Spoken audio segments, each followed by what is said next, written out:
Good morning everyone. This is economics lecture. In this video I will explain you external sector reforms which is part of liberalization. In liberalization there is a various reforms have been undertaken by the government. We in previous videos we discussed industrial sector reforms, financial sector reforms, fiscal reforms, and now the external sector reform. External sector reforms includes foreign exchange reform and foreign trade policy reform. सो ये जो external sector reform है ये समझना कि जो rest of the world के साथ Indian economy का जो रिलेशन है उसको लेकर रिफॉर्म्स था। अभी तक जो तीनों रिफॉर्म हमने पहले स्टडी किए थे वो अपनी जो टेरिटरी से अपनी इकोनॉमी की टेरिटरी है उसके अंदर थे।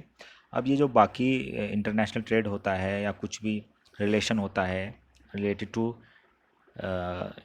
Trade with rest of the world, ये उसको लेके क्या क्या चेंजेस गवर्नमेंट ने लाए अंडर लिबरलाइजेशन वो डिस्कस करेंगे। तो पहले था कि फॉरेन एक्सचेंज रिफॉर्म।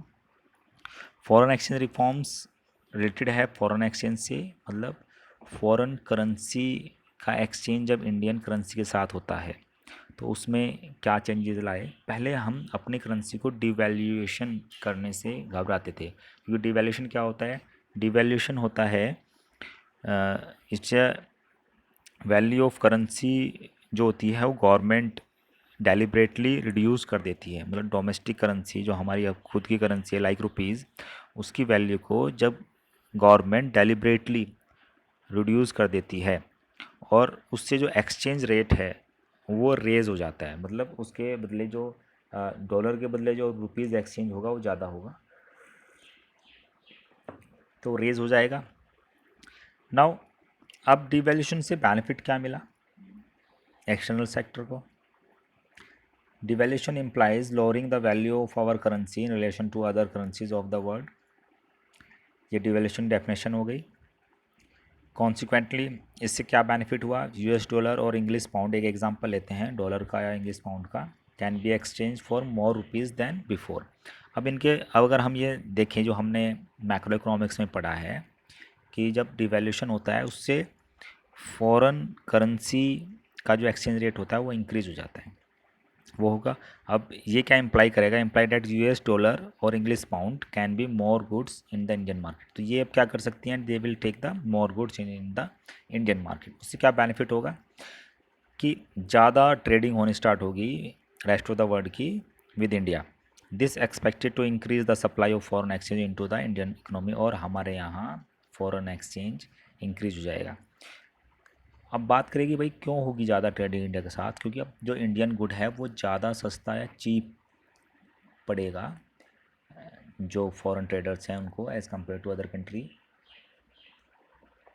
मतलब उतने ही डॉलर या पाउंड के अंदर they get the more goods.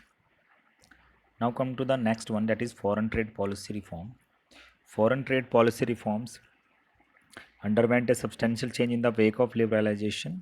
अब ये भी एक, इसमें भी एक इम्पोज यही था एक कि भाई जो वैल्यू ऑफ फॉरेन ट्रेड है उसको इंक्रीज़ किया जाए और जो एक्सपोर्ट एंड इंपोर्ट है उसको किसी तरह से इन्हांस किया जाए रेस्ट ऑफ द वर्ल्ड के साथ।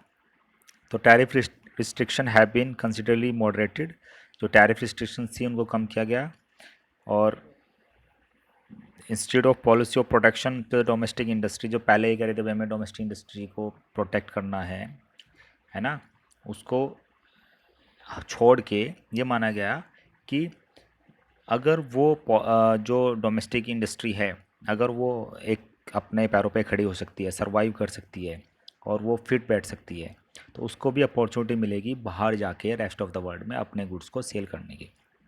ठीक है, तो market competition has replied the policy of Kota's and tariff. तो अब मार्केट कंपटीशन, मतलब मार्केट कंपटीशन के लिए दरवाजे खोल दिए गए, और जो पहले कोटाज और टैरिफ्स थे उससे प्रोटेक्ट किया जा रहा था डोमेस्टिक इंडस्ट्री को। अब उसको कहा गया कि भाई नाउ यू विल कॉम्पीट, अब आपको कंपटीशन करना है फॉरेन ट्रेडर्स के साथ या फिर जो भी है उनके साथ, जो भी गुड्स एंड सर्विसेज में आपके कॉम्पिटिटर्स हैं उनके साथ।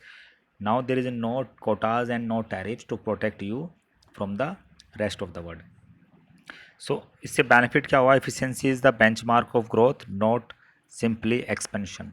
तो यहाँ पर एक बेंचमार्क आया कि भाई सबको अपनी क्वालिटी मेंटेन करनी है, और क्वालिटी मेंटेन करेंगे तो दे विल, उनका जो प्रोडक्ट है, उन इंडस्ट्री का जो प्रोडक्ट है, उन कंपनी का जो प्रोडक्ट है वो बेटर और बेटर होता जाएगा।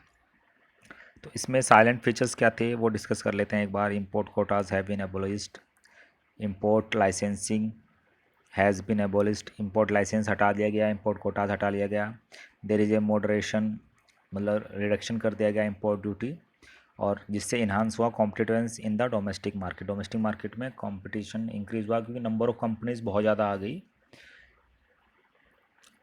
जैसे पहले ऑटोमोबाइल इंडस्ट्री में सिर्फ एक या दो इंडस्ट्री आपकी हमारे यहाँ कंपनीज थी, टाटा नहीं थी, बस ज़्यादातर तो हिंदुस्तान मोटर्स थी। और उसके बाद जब ये मॉडरेशन पॉलिसी आई तो 29 और 30 कंपनीज तो एक साथ ही आई थी ऑटोमोबाइल इंडस्ट्री के अंदर, फोर व्हीलर में। Export duty has been withdrawal to enhance competitiveness Indian goods international market. तो इससे एक्सपोर्ट जो ड्यूटी लगती थी, पहले टैक्सेस लगते थे भाई इंडियन गुड्स को बाहर भेजने टाइम, उसको हटा लिया गया। अब जो इंडियन गुड्स थे वो बाहर जा सकते थे, और उनके ऊपर टैक्सेस जो थे वो कम इम्प्लीमेंट होते थे या ना के बराबर होते थे। Briefly, trade policy after liberalisation is to facilitate integration to the Indian market with the global market. तो ये एक तरह से ग्लोबलाइजेशन का ही व्यू था, जो जिसको एक तरह से सपोर्ट किया एक्सटर्नल सेक्टर रिफॉर्म ने। नाउ स्टूडेंट्स, ये आपका लिबरलाइजेशन वाला पार्ट तो कंप्लीट हो जाता है, लेकिन यहाँ आपकी बुक में एक दिया हुआ है एक टॉपिक, और ये टॉपिक ये कहता है कि भाई आपको लिबरलाइजेशन और लेसेस फेयर सिस्टम में कंफ्यूज नहीं होना है। लेसेस फेयर सिस्टम अपने आप में एक डिफरेंट कॉन्सेप्ट है, लिबरलाइजेशन हम अभी डिस्कस कर ही चुके हैं। तो अगर मैं इसको आपको एक ब्रीफली बताऊं तो जो लेसेस फेयर सिस्टम है ये कैपिटलिस्ट इकोनॉमी के कैरेक्टरिस्टिक को शो करता है। मतलब जब आप लेसेस फेयर सिस्टम पढ़ेंगे तो जो कैपिटलिस्ट इकोनॉमी है आप कहीं ना कहीं उसी को एक्सप्लेन कर रहे हैं। तो मैंने दिया भी हुआ, it refers to a system there is a no intervention by the state government, the function of the economy, all decision relating to allocation of resources and the goods and services produced taken by the producer। Producers लेते हैं तो private लेते हैं, market forces supply and demand. तो ये एक तरह से कैपिटलिस्ट इकोनॉमी होती है। तो role of government is restricted just to the maintenance of law and order and defence of the country. तो ये रिस्ट्रिक्शन है। बाकी लिबरलाइजेशन वो पॉइंट्स हम डिस्कस कर चुके हैं सारे, ये वही है। तो ये 1 मार्क्स में आ जाता है कभी क्वेश्चन कि what do you know by laissez faire system. तो लेसेस फेयर सिस्टम के सारे कैरेक्टरिस्टिक्स वही हैं जो कि कैपिटलिस्ट इकोनॉमी के होते हैं, और लिबरलाइजेशन इससे बहुत डिफरेंट है। लिबरलाइजेशन में क्या होता है, यहाँ पर हमने गवर्नमेंट के रोल को एक्सक्लूड नहीं किया है, गवर्नमेंट का रोल है। तो it refers where in the government allow greater degree of freedom and flexibility to the private entrepreneurs in matter relating to allocation of resources. तो यहाँ पर प्राइवेट एंटरप्रेन्योर्स को छूट तो दी गई है, लेकिन उनको पूरी तरह से मतलब कि सारा ही जो प्रोडक्शन है या जितने सेंटर प्रॉब्लम ऑफ इकोनॉमी है, सारा सॉल्यूशन उनके हाथ में नहीं छोड़ दिया गया है। ठीक है, तो यहाँ पर गवर्नमेंट अपना रोल प्ले करती है और वह इंटरवेंशन करती है इकोनॉमी के अंदर जब भी उसे कुछ लगता है कि किसी गुड्स का प्रोडक्शन कम हो रहा है या ज़्यादा हो रहा है। So it only implies great degree of freedom to the private entrepreneurs in decided their areas of economy activity and expanding their scale of production. So that's all for today, students. Thank you.